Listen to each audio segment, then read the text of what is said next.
우리는 신앙을 가진 성도로서 가끔 아니면 어쩌면 자주 과연 내가 성도인 게 맞나?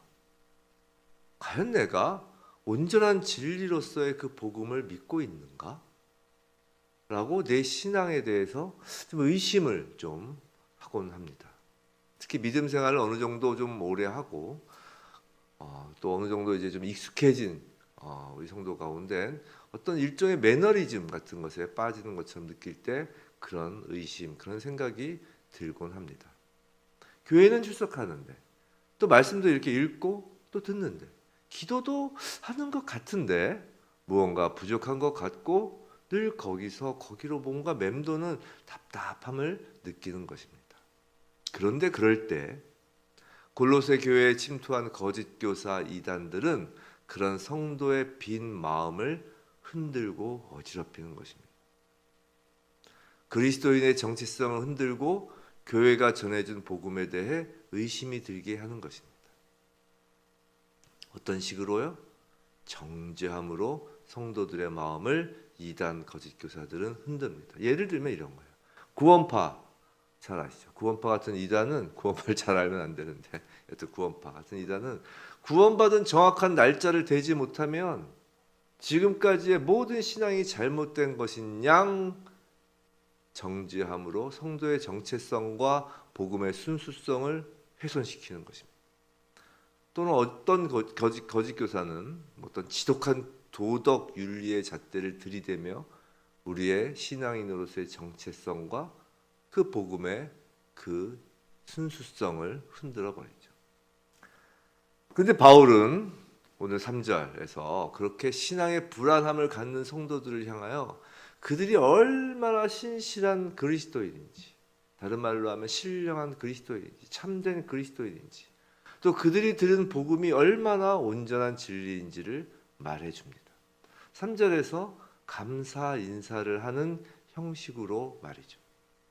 즉 바울은 형제를 향한 그 감사함으로 그들의 그리스도인이라는 신분과 또 오늘 지금 골로새를 개척했던 그 에바브라가 그들에게 전해준 메시지의 그 정확성, 그 복음의 정확성을 확인시켜 주면서 골로새 성도들을 격려하고 위로하는 것입니다.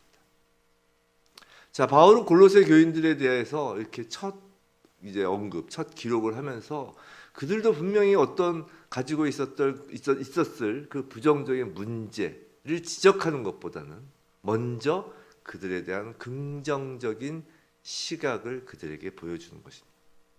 이것이 교회입니다.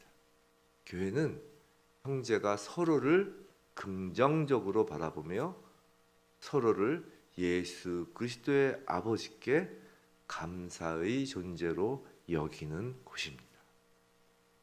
그래서 바울이 3절에서 주 예수 그리스도의 아버지께 감사하노라라고 하죠. 그냥 하나님이라고 안 하고 하나님 곧 주 예수 그리스도의 아버지라고 하면서 바울은 그리스도를 강조하고 있습니다. 자, 오늘은 바울의 이 골로새 성도들을 향한 그 감사 내용 중 이게 3절부터 8절까지가 사실 그 감사 내용이거든요. 근데 그 감사 내용 중 그들이 참된 그리스도인이라고 하는 이유, 즉 신령한 그리스도인이라고 하는 이유가 무엇이었는지에 대해서 오늘 5절까지만 보면서 한번 살펴보려고 합니다. 오늘 말씀을 통해서 우리 모두에게 우리가 신령한 그리스도인임을 다시 한번 확인하는 귀한 시간이 되었으면 좋겠습니다. 자, 4절 5절을 보시면 우리에게 익숙한 우리 신앙인들에게 익숙한 세 단어가 나옵니다. 매우 익숙한 단어이죠. 뭐죠? 첫 번째가 4절에 믿음, 그리고 이어서 나오는 사랑, 그리고 5절에 나오는 소망입니다. 믿음과 사랑과 소망입니다. 매우 식상하신 단어인가요? 그렇지 않다라는 거예요. 참된 하나님의 자녀라는 특성으로 이 세 가지만으로 충분하다는 것입니다. 우리가 이것이 식상하다고 느껴진다면 그건 이 세 가지 특성이 외부로부터 주어진 은혜라는 것을 잊고 있기 때문이에요. 자, 무슨 말이냐면 한번 생각해 보세요. 어떤 사람들은 기질적으로 무언가를 잘 믿는 사람으로 태어날 수도 있습니다. 남의 말 잘 듣는 사람 있죠. 또 어떤 사람들은 특별히 사랑이 많은 성품을 원래부터 가지고 있을 수도 있습니다. 사람마다 기질이 다 다르다는 거예요. 또 어떤 사람들은 유난히 낙천적이고 희망적인 성격을 갖기도 합니다. 근데 성경에서 말하는 믿음, 사랑, 소망은 그런 자연 발생적인 우리의 기질적인 것이 아니라는 것입니다.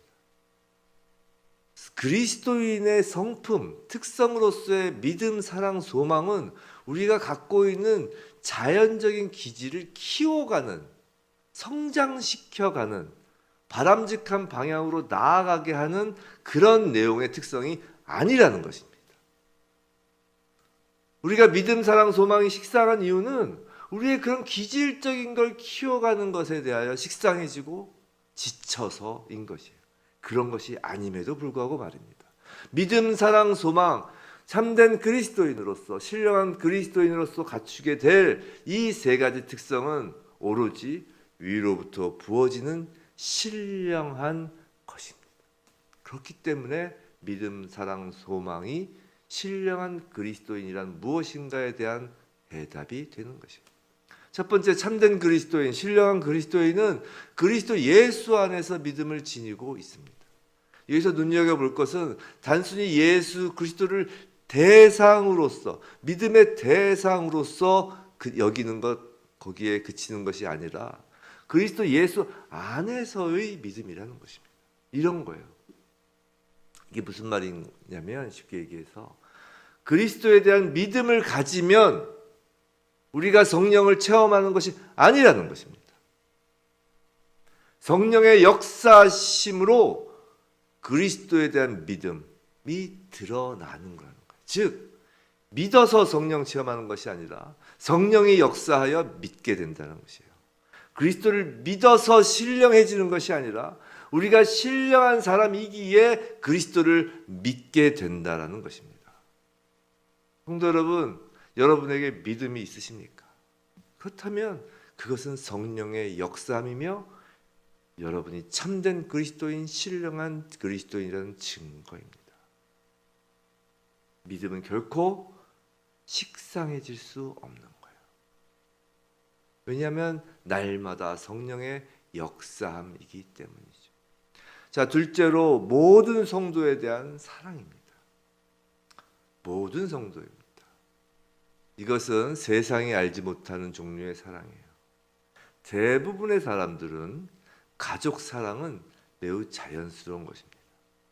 또한 어떤 사람들에게도 이웃에 대하여 정말로 헌신적인 사랑을 보이기도 합니다. 그런데 참된 그리스도인, 신령한 그리스도임을 보여주는 것은 가족적인 사랑도 아니고 어떤 그런 이타심에 의한 사랑도 아니고 모든 성도에 대한 사랑입니다. 우리가 이웃 사랑과 형제 사랑은 구별할 줄 알아요. 우리의 신령한 그리스도인임을 보여주는 사랑, 우리의 참된 그리스도인임을 보여주는 사랑은 성도에 대한 사랑이에요. 그리스도인을 향한 사랑이라고요.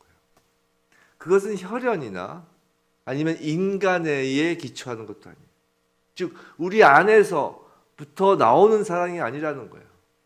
우리 안에서의 어떤 혈연, 육체적인 사랑이나 육체에 근거한 아니면 우리의 마음속 동정심이라고 하는 그런 인간애에 기초한 사랑도 아니라는 거예요. 마치 이런 것과 같습니다.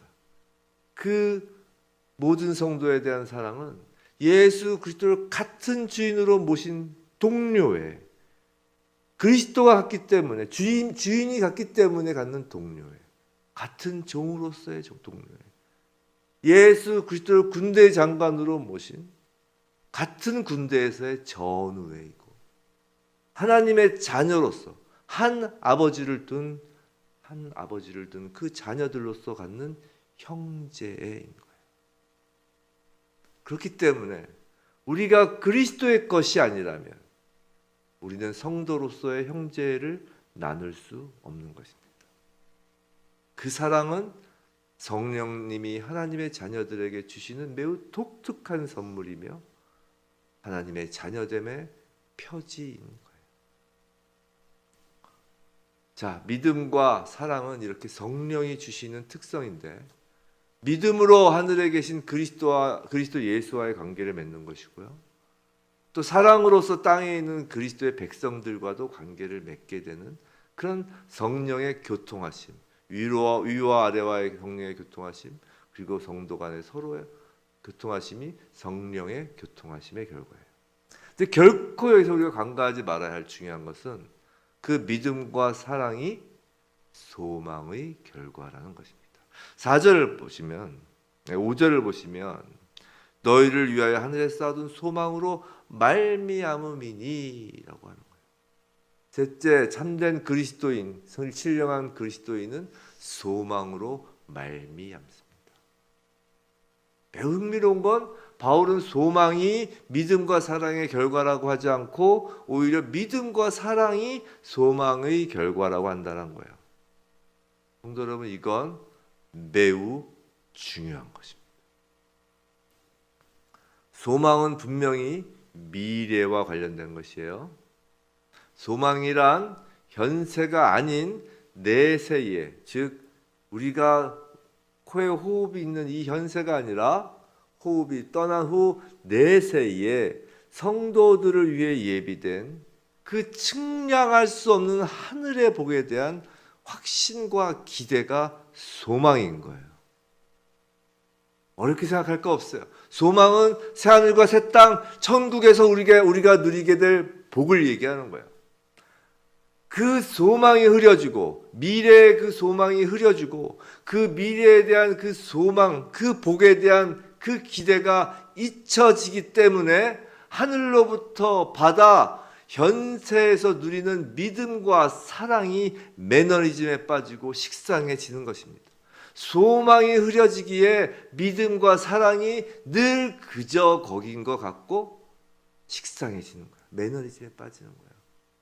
성도 여러분, 우리가 현재 이 땅에서, 지금 현세에서 성령의 역사하심으로 누리는 예수 그리스도의 그 믿음의 교제와 성도 간의 그 사랑의 교제는 하늘에 쌓아둔, 즉 장차 예비된 것들의 맛보기에 불과하다는 것을 늘 잊지 말아야 합니다.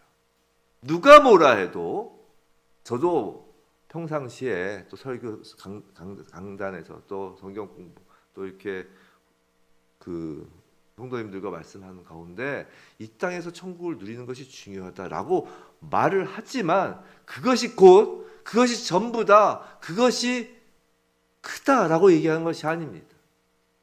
장차 예비된 것들의 그건 맛보기에 불과한 것임을 잊지 말아야 합니다. 참된 그리스도인이라면 이 땅에서 그리스도 예수의 그 열매, 승리의 열매를 이 땅에서 대부분 누리는 것이고 하늘에선 단지 그 승리의 절정의 순간만을 맛본다라고 여겨서는 안 된다는 거예요. 그게 아니라는 것입니다. 그리스도 예수로부터 오는 복의 그 가장 크고 중요한 곳은 바로 이곳이 아니라 하늘이라는 것이에요. 거짓 교사들은 이런 점을 집요하게 파고듭니다. 이단들은. 그래서 내세에 가서만 경험할 수 있는 그 놀라운 것들을 이 세상에서도 충분히 경험하도록 해주겠다고 속이고 주장하고 미혹하는 거예요.